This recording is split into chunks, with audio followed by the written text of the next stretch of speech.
Türkiye'nin tanınmış aktyorlarından Ertuğrul Şakar, Azərbaycanlı gənc rejissor Ruslan İbrahimlinin festival üçün hazırladığı yeni psixoloji dram layihəsi Dilinin Tiyatrosu filmində baş rolu canlandırır. Layihə ilə bağlı ilk məlumat Ertuğrul Şakarın rəsmi Instagram hesabında yayımladığı paylaşım vasitəsilə ictimaiyyətə təqdim olunub. Filmin rejissoru, ssenari müəllifi və vizual effektlər üzrə müəllifi Ruslan İbrahimlidir.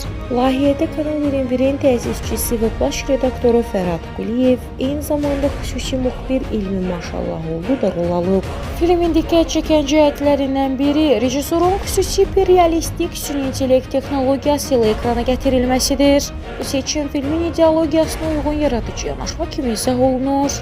Tezyer o qədər realistik hazırlanıb ki, bəzi Türkiyəli izləyicilər ekran işini aktyorun yeni serialı və real çəkilişlə ərsəyə gəlmiş layihə hesab ediblər.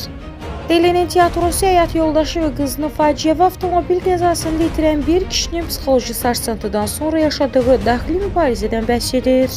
Film yalnız festival nümayişi üçün nəzərdə tutulub və ilk olaraq xüsusi auditoriyaya təqdim ediləcək. Layihə həm də məşhur Türkiyəli aktyor Ertuğrul Şakarın Azərbaycanlı rejissorla əməkdaşlıq edərək öz rəsmi hesabından təqdim etdiyi ilk Türkiyə-Azərbaycan birgə istehsalı kimi diqqət çəkir.